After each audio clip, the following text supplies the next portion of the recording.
there's plenty of anger and frustration in insurance companies, but do not lionize murderers or elevate psychotic screeds into a manifesto. This is insane.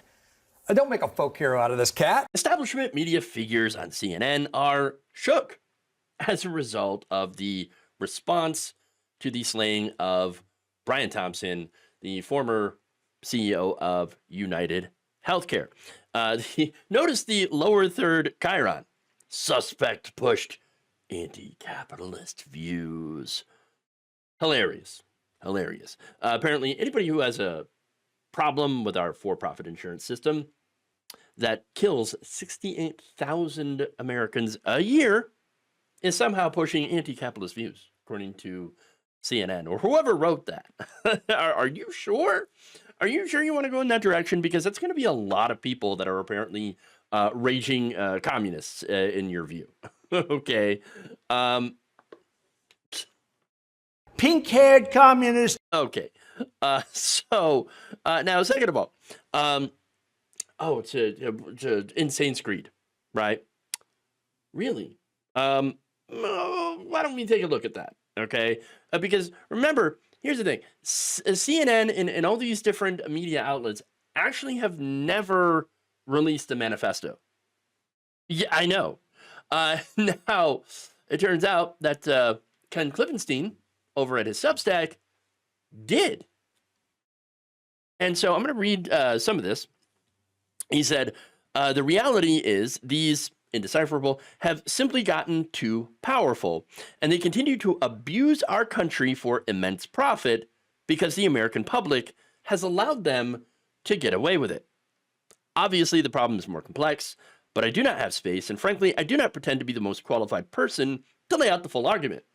But many have illuminated the corruption and greed, e.g. Rosenthal, Moore, decades ago, and the problems simply remain.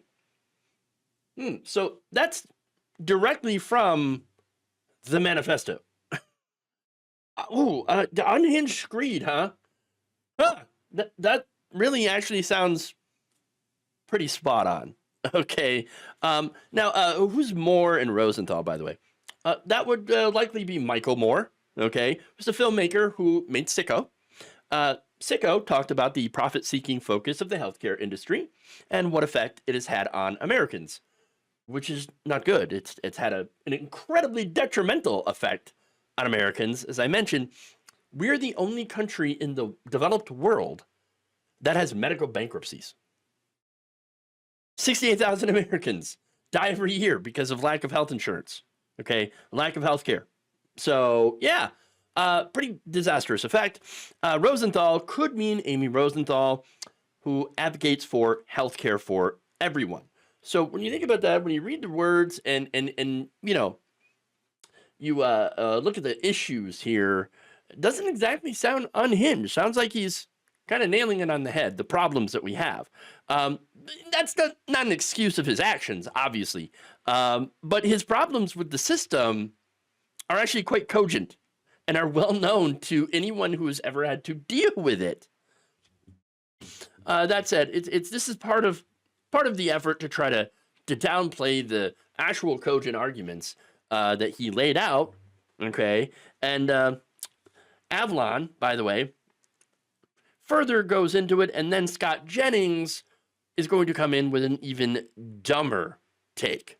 You got a problem with the way insurance companies do business. There are a lot of righteous ways to handle it within the legal structure. And I think we're playing a little bit footsie with elevating this cat, and he doesn't deserve it. I agree with John. I think there's a culture in the United States right now that just doesn't, there's no respect for there's no respect. Laws. There's no respect. There's no respect for life. There's no respect for our cultural norms, and people believe that they should be able to take matters into their own hands. It's pretty ugly. Okay, so first I want to address John Avalon, right?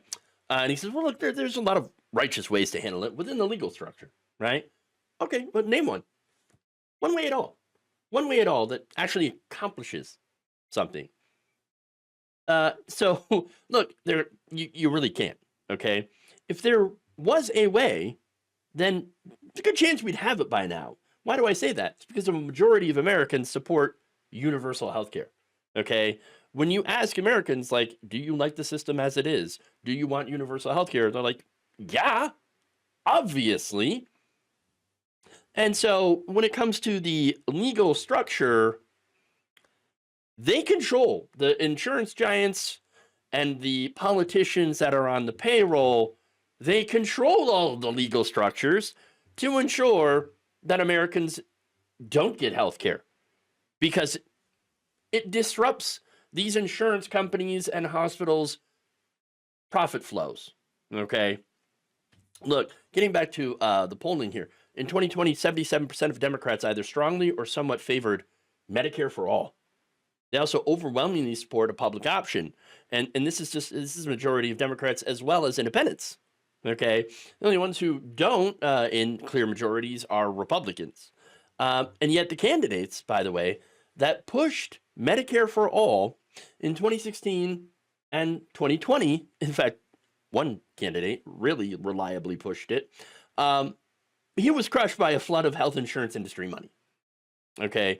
Along with the primary where you had all of his opponents pretty much drop out, endorse Joe Biden right before Super Tuesday because they were afraid that he was going to win and actually challenge the system. So, yeah, that year you ended up with Joe Biden winning the primary. And Joe Biden, by the way, Joe Biden had a health care plan, right? Remember this? It was a public option, allowing people to buy into Medicare. Now, once again, that's, hey, a lot of Americans are like, all right, great, let's do that. Or we'll do Medicare for all. More people support the public option. So, okay, let's do it. Let's do it. What happened to that plan?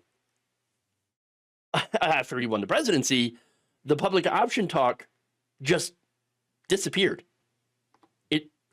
It's gone. Bing, bing, bing, boom. It's gone. That's it. Disappeared. And it's funny because there was no national conversation about healthcare during a pandemic. No more. It's not no conversation on healthcare until this happened. And so you kind of wonder why they want to steer the conversation away from actually talking about healthcare. Because there are people out there in power who don't want to fix this issue, people that are profiting right now. And so you got people on CNN, by the way, very, very wealthy people. They get their healthcare, but we don't. Average people don't. They don't even want to talk about healthcare, which is why they're clutching their pearls over this whole thing. Okay, and that's why they're so flummoxed and frustrated. Now, let's get to the other guy, Jennings, Republican, right? Now, this guy, absolutely hilarious. It's like, oh, we don't have respect anymore in this country. Towards who? Health insurance CEOs? The man is incapable of reading a room, any room, save for, I guess, the boardroom. All right. There's no respect for the laws. Nearly half of all voters elected a convicted criminal to be the next president of the United States, Donald Trump. That is a man that Jennings supports. Kind of ironic, right? But there's no respect for life, he says. Yeah, 68,000 people every year, Americans, die because they can't afford health care in this country. Unarmed black men are killed by police. Okay? The right wing clutching their pearls over this, right? Where, I can't believe they would elevate Luigi to be a folk hero. Same people that have elevated Kyle Rittenhouse as a folk hero. A lot of irony here, right? No, what sounds like to me, the big issue that they have is that we are not respectful enough of the lives of rich and powerful people. That's what it is. That's what it is. And I'm not saying, by the way, that murder or vigilantism is the right option. Nowhere do I condone that or do I support that, right? Of course not. But you got to understand that we are not really going to have a lot of respect for their lives until they have some respect for ours and stop milking us for profit. Okay? And that's kind of the problem, right? That's what the health insurance industry is doing. It is a middleman that just takes our money. And then when we go in to try to use the money that we put in, okay, in the promise of care, you deny it. United Health, 32% of all claims were denied. When it came to Medicare Advantage plans, they put out an AI model or an AI whatever to deny 90% of claims. Faulty AI, they say, because it was denying claims that should not have been denied, 90%. But for them, it was working as intended because they made millions of dollars. Then our ex-CEO, Thompson, made $10 million a year. And United Health, well, I mean, one of the most profitable, if not the most profitable, health insurance company in the country. Yeah. So, I don't know. Maybe these politicians and these companies should actually maybe give people some better options. You know, that's all we're saying. Because right now the system is killing us. For-profit healthcare is killing us. Okay? So it shouldn't be a surprise to people who really look into this and really examine this, you know, outside of decorum. It's not very nice to do that. No, it shouldn't be a surprise to these people or anybody that there are some people who don't see this murder, because that's what it is. It's a murder. But they don't see it as a murder, but see it as more of an act of self-defense against a system that has been brutalizing us for so long. I don't necessarily agree with that, but I sure as hell understand it. And they should be trying harder to understand it as well. Because, look, what they're doing right now is trying to downplay it. They're clutching their pearls. They're hiding the manifesto. They're even hiding his face, right? Because they don't see the real problems within the system. They don't see that. All they see it as, oh, this guy's, he's attractive. That's why people are flocking to him. And that's why it doesn't have anything to do with the fact that the health insurance is, killing people, that our system is crushing them into the dirt. No. We just got to hide his face. And this is according to sources speaking to reporter Ken Klippenstein, who did get a hold of that manifesto, as I mentioned, and he published it. Unlike the New York Times, unlike the Washington Post, unlike any other outlet, he actually went, no, here. Yes, I'm gonna publish that and let you guys read it. It's not very long. It's very to the point. Okay, pretty direct, and so it got published while the other outlets sat on it. The New York Times was like, we got to hide this guy. Can't talk about him. In fact, on Tuesday, management said the news value and public service of showing his face is diminishing, instructing staff to dial back its use on such photos. Is also directed that Luigi's manifesto not be published to the paper.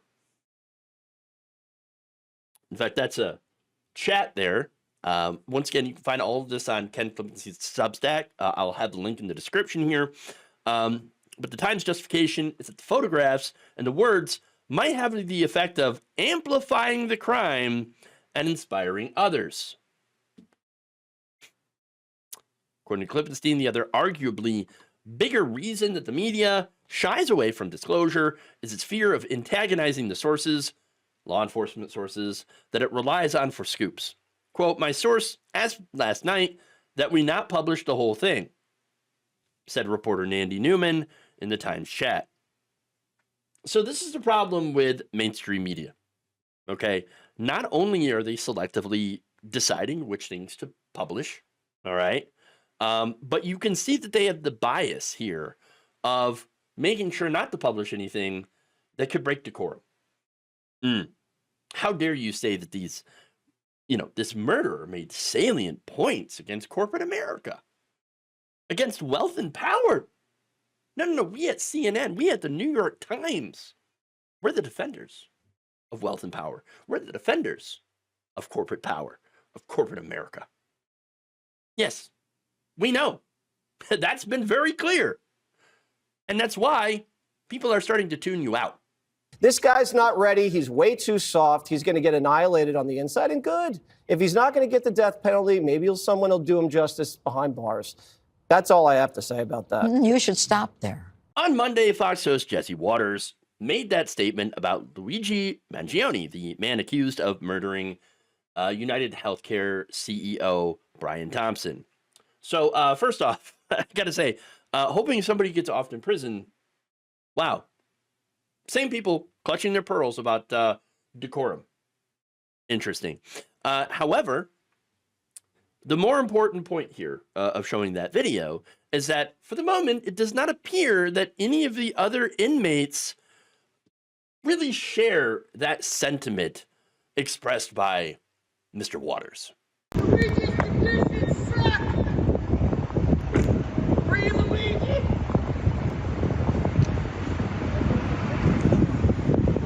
That's terrible! That's terrible!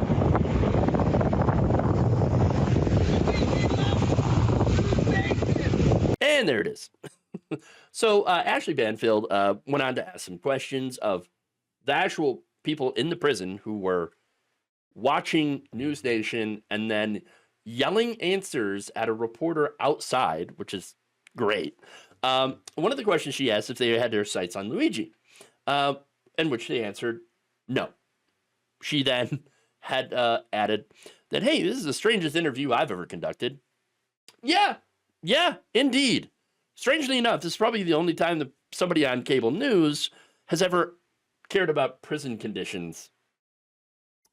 But what's funny, though, about this whole idea, getting back to Jesse Waters, and his wish, right, that someone would, unalive him, basically, in prison, is that he thinks that there's like a group of dudes in prison that can't wait to defend the honor of health insurance CEOs. What? What? Does he really believe that everybody idolizes wealth and power like he does? Or like everybody at Fox News does? I guess. I don't know. I've never seen such a disconnect between members of the media and average people, right? Because average people out there are not like, what a terrible thing, that poor CEO. I've got so much sympathy. No, a lot of people are like, hey, look, what he did was wrong, but I don't have any sympathy for Thompson because of the things that he had done. Denying, 32% of claims, his company, promoting an AI model that, would falsely claim or not falsely, sorry, but would, that was a faulty, that would deny 90% of insurance claims for elderly patients. Okay.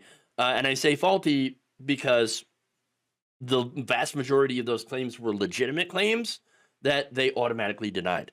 So yeah, normal people don't really have a lot of sympathy for someone who had been making $10 million a year trying to figure out ways to screw people out of money for care that they need, life-saving care. So yeah, again, most people don't agree with what Luigi is alleged to have done, but they're not going to shed tears over this guy for all those things that I had mentioned. So it is really, really interesting that Waters, took this position and was like, oh, well, I hope he gets killed in prison. I'm sure you and your fellow millionaires do. But as far as the rest of us, and especially for the people that are in the prison, no, he seems to be a fairly popular new addition. Outgoing Senator Mitch McConnell is once again complaining about the man that he helped put into power. The 82-year-old Kentucky Republican recently told the Financial Times, quote, "We're in a very, very dangerous world right now, reminiscent of before World War II. Even the slogan is the same. He says, America first. Well, that's what they said in the 30s. Well, hey, man, I don't know. Back in the 30s, I mean, they had the Nazis and, oh, right. Crap. Now, of course, Mitch McConnell's big problem isn't so much the right-wing shift in the United States of the electorate. No, his real big issue is that he believes that Donald Trump will not be interventionist enough.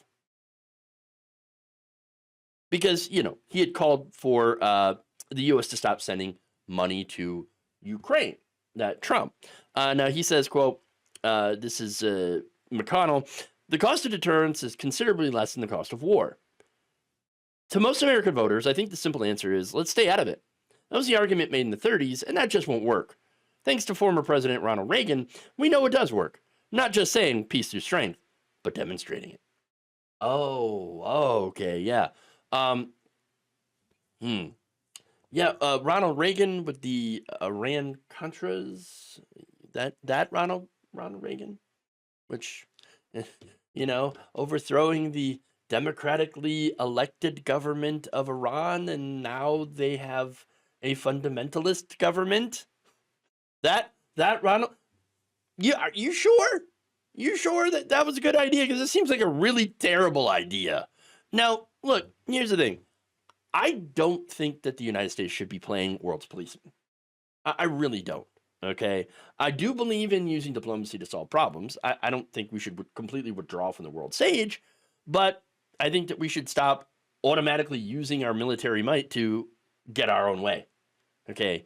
I don't think that we should be giving Israel billions of dollars to, bomb their neighbors, okay? I don't think that's a good idea, right? And I think we should be using our leverage in Ukraine to try to push both sides to the table, right?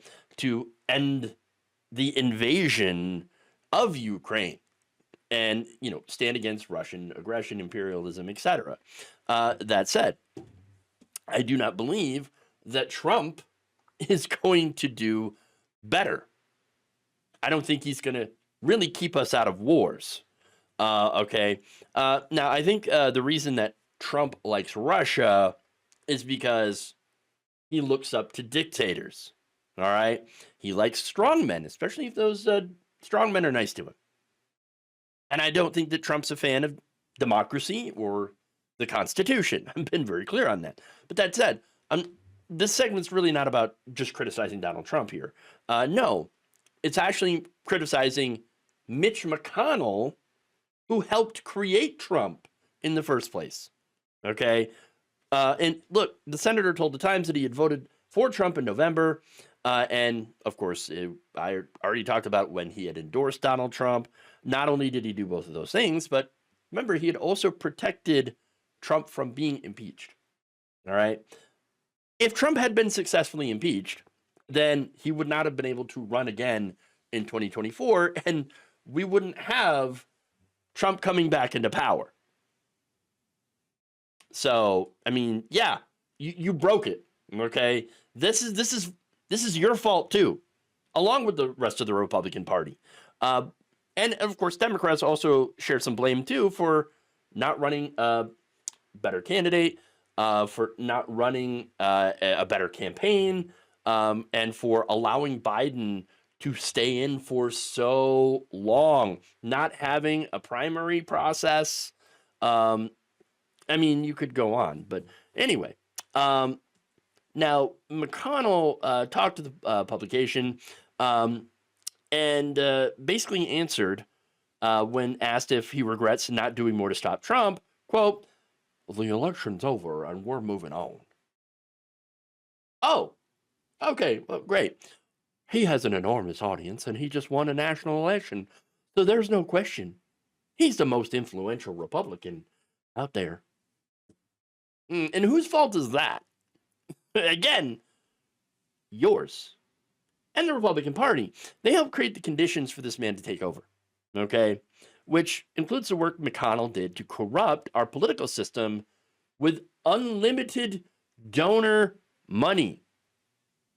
Look, a lot of things that McConnell had did were in court, okay, to help bring the influence of money in our politics, to increase the amount of money that corporations and wealthy individuals can spend in elections.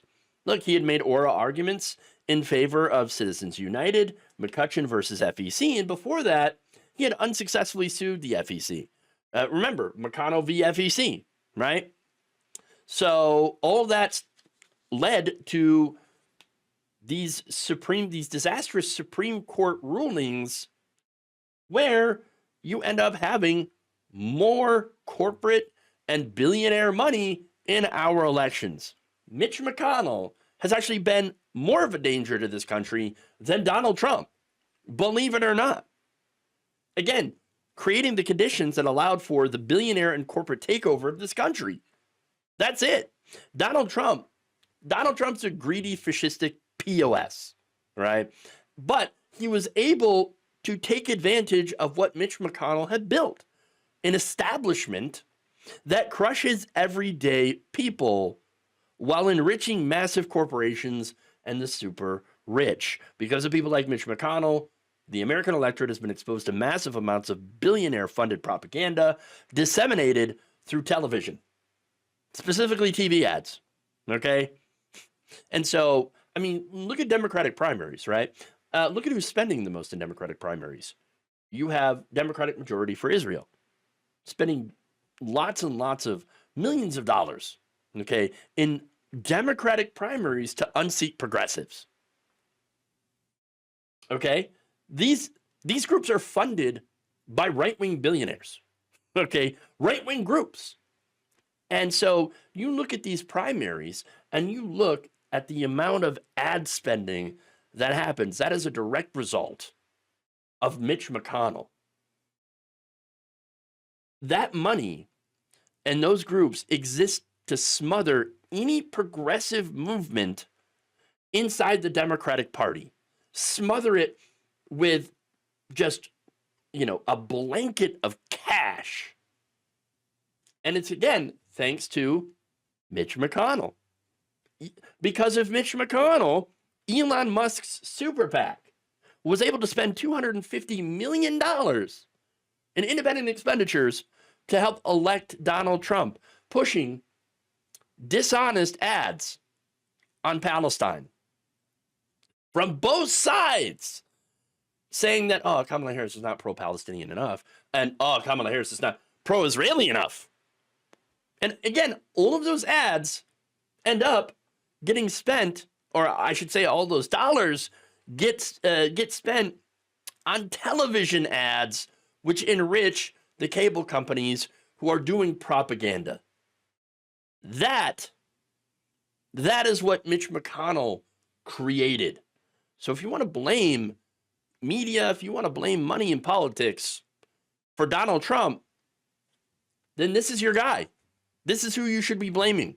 This is patient zero right here. Well, actually, I think patient zero is Ronald Reagan, but this guy, number two, one of the worst people imaginable in our politics, and someone who did some of the biggest, most amount of damage to our political system, to our country, to our people.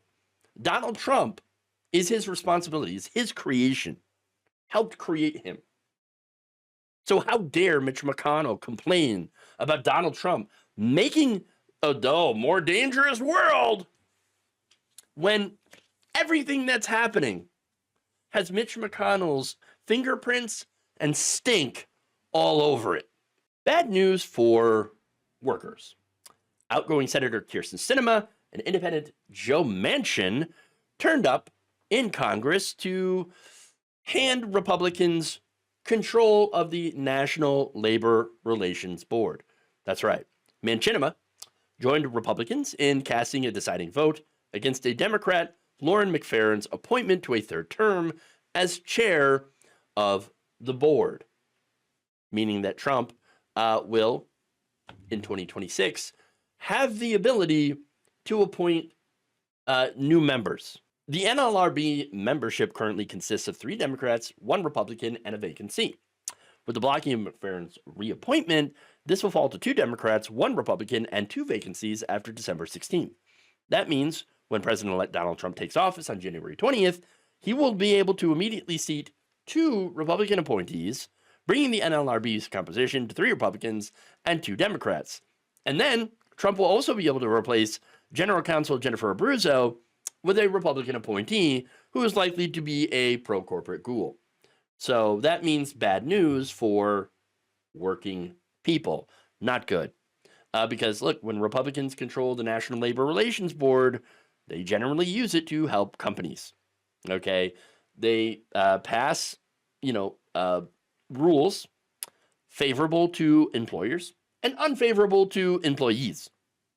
Look, if McFerrin had been confirmed, there would have been at least a Democratic board in place until late 2026. And at least would have had additional time to uphold the NLRB's mission of protecting the right to form a union and enforce labor law. The appointment would also have allowed for more pro-worker decisions and policies and protect against right-wing attacks on unions and labor rights. But thanks to Manchinema, that's done. And by the way, it's funny because Sinema was a no-show until this vote. She had missed every single Senate vote in the past week through Tuesday, but decided she was going to show up for this one. Gee, I wonder why. And maybe it's because she was paid very handsomely by her donors to show up and then crush working people one last time, for old time's sake. Remember her thumbs down moment, okay? As if that wasn't bad enough. Nope, she's going to show up. She's going to top it. And that's what happens. Why does Kirsten Sinema, why does she hate working people so much? I think I already answered the question. Yeah, I think she's paid to. The same with Joe Manchin. In fact, he told reporters after the vote that he had opposed McFerrin's nomination because she supports a joint employer rule. Now, what is that? That states that an entity can be considered a joint employer of another company's employees if it has or influences control over the employee's wages, hours, and working conditions, even if it's not their main employer. Okay, so basically this has to do with subcontracting. Subcontracting is something that Amazon, especially in their warehouses and other companies, well, they love to do this in order to avoid liabilities and exploit workers, subcontracted workers specifically. So what happens is they go and they subcontract these companies who do labor violations. And Amazon, once those labor violations are found, Amazon's like, oh, we're not at fault here. It's their fault. We were subcontracting you. We had no idea that they were doing all of these terrible, shady things that actually cut our costs down quite a bit. I see. Look, it's very likely that these companies know that there are labor violations happening, which is why they subcontract. It forces competition between these subcontractors, okay? And the way that they, and this competition is for lower wages, okay? So this is how it drives down wages. And, these companies end up having to do exploitation to cut costs, make things more dangerous, workplace more dangerous, lower the wages and things like that, so that they can get a winning bid to subcontract for these larger corporations who are not liable for any of these things. So they get to save all of this money. Now, one example of this too is not just Amazon warehouses, but like these staffing agencies. I worked for one of those. I was actually I was building pontoons. I was a stringer. And this company was very well known by the actual employees, right? That you're working side by side with, okay, as a temp worker. They're known for letting people go just shy of their 90 days, of which they, of course, worked for lower wages and no benefits whatsoever, before letting them go. That's it. And bringing in a new batch of lower paid temp workers. So I was one of those temp workers. And that happened to me. And so under this rule, it would have been much more difficult to exploit workers in that way. But now, thanks to Joe Manchin, thanks to Kirsten Sinema, you can kiss this rule goodbye. It is gone. It is gone. Even Chuck Schumer was annoyed by this. He said, "It is deeply disappointing, a direct attack on working people, and incredibly troubling that this highly qualified nominee with a proven track record of protecting worker rights did not have the votes." I mean, again, they've joined with all the Republicans in voting against this nomination. So there you go. Now, here's the thing. I had issues with Joe Biden. I'm very open about that, right? But his labor board was awesome. A very, very pro-worker, right? Lena Khan, who was, great. She just got replaced as well. She was very pro-worker, pro-consumer, and obviously anti-monopoly. And so they actually looked out for workers. But while Republicans and obvious sellouts like Kirsten Sinema, who pretend to be progressive, by the way, in order to get elected, they turned against workers and immediately grabbed that bag.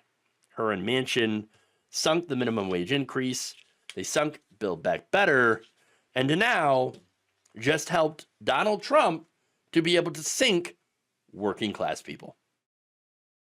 Thank you for watching. If you enjoyed this video, please like, share, subscribe, hit the bell icon in order to get notified whenever a new video is released.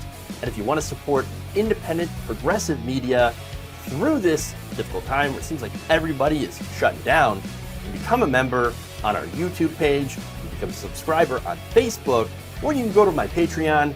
It's patreon.com/Jeff Waldorf. Thank you.